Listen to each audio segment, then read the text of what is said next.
Good day. My name is Devin Townsend, and I play with myself. And I'm currently in the process of making 4 records under the moniker of the Devin Townsend Project. The first one, Key, spelled K-I, is currently out in stores, probably nowhere near you, but you can get it online at my website, heavydevy.com, spelled phonetically, HEVYDEVY.com, or DevinTownsend.com, with an I. My family was quite musical. We had very uncomfortable Christmas rituals in which my grandfather, who was the patriarch of the family, would hammer away relentlessly on an old piano and insist that we all kind of sang. Yet he had no sense of timing, but he was very passionate about what he did. And he instilled in me, initially, my first sense of like, oh, wow, you can be loud. And we played a lot of, Irish music and folk songs and, Sonny Terry, Brownie McGee, bluegrass, lots of that. And then as I got older, I found that I went to actually see the movie The Dark Crystal when I was about 8 years old. And I think something about the metaphor in that movie affected me really dramatically. Probably instilled some sort of crazy complex that I'm just now getting over. But with that, I really dug the fact that Jim Henson spent so much time creating these environments that, in essence, only 30% of got used, right? Like, he made these huge sound stages strictly for the enjoyment of doing what he did. And I found that when I failed at puppetry, I found that, when we moved to a kind of rough and tumble neighborhood, like, no one wanted to be friends with a guy who smelled like lime armpit deodorant, right, and had a crimp perm. But I learned how to play The Sentinel by Judas Priest, and everybody invited me to the parties, and I like parties. So I found myself learning guitar, and the puppets kind of went to the wayside. But that kind of idea that Jim Henson had done, where he had spent a lot of time and energy doing something for himself that was so, I guess, selfish, in a lot of ways artistically, that he created an environment for the people to participate in that was complete.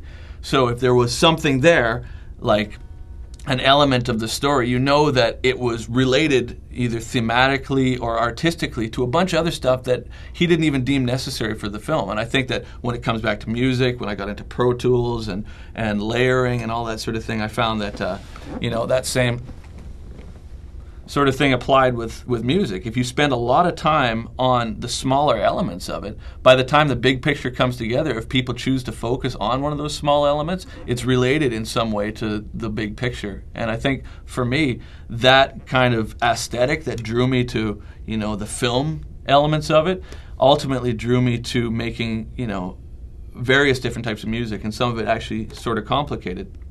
I studied music off and on, but it was mostly in high school, so I can't sight read. And because I'm in this kind of different tuning, I really don't know my notes or my scales, but I've got a pretty good grasp on how the colors and the shapes of phrases relate to how it makes me feel emotionally. So I think that, ultimately the film world was the most directly responsible for what I'm doing now musically. And, a lot of people in the past say, well, you've done strapping, you've done Devin Townsend Band, Ziltoid, Terria, all these things that are pretty diverse from each other. Like, there's ambient records, and some of it's, actually sort of sensitive, and, believe it or not. And I think that when people are confused at that at first, I think to myself, well, look at Steven Spielberg or something. Not that I'm putting myself in that category, because absolutely not. But he's able to do, like, Raiders of the Lost Ark, and then, Schindler's List, and then, Goonies or something, even in an executive producer kind of way. And then as a means to an artistic end,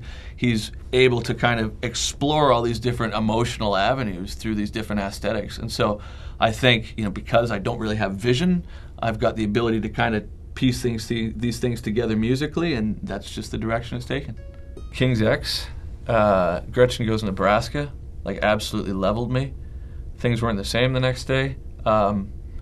A group from San Francisco called Grotus absolutely changed my life. Jane's Addiction, when they did Nothing Shocking. Faith No More, around the Angel Dust time. First Fear Factory record. a lot of ambient music, a band Zoviet France, and an offshoot of that, a guy named Rapoon. I love the Young Gods, Paul Horn, Ravi Shankar, Ween. I really like currently this guy DJ Tiesto. It's like a really fresh listening experience for me because it kind of connects people in terms of a beat, and I think that ultimately this complicated stuff that I tend to kind of spew out, I think the process of why I'm doing this complicated music, hence the third record of this series called Deconstruction, is maybe to get to the root of why I as an artist feel like it's necessary for me to make these complicated statements. And specifically when you hear things that are a lot more, not even subtle, but just a little more look, we want to dance, we want a melody, we want to hear a good voice, we want to hear a good snare drum, go ahead and figure out your secrets to the universe, because ultimately, man, you're never going to figure it out. But if you feel like that's what you're inclined to do, then hey, man, go for it. But we'll be here on the way back, and there's a party if you want to come, right? So I think that now, all these things, and I could go on in terms of bands that have influenced me. It's got Bark Market, tons of the Cowboy Junkies, the Venga Boys. I love music, right? Stravinsky, right? And I think that, anything that kind of appeals to Tom Waits, some of, Mule Variations is just some of the most incredible music I've ever heard in my life, right? And it just makes everything I do seem basically the soundtrack to a nervous breakdown, right? But to have that to kind of bounce it off, you're just well, he's doing his thing.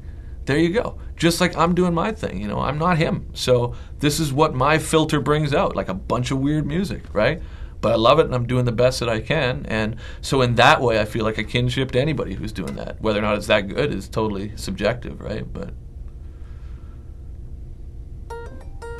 And yes, I like Yes as well, of course. I like tons of things, man. Jeff Healy.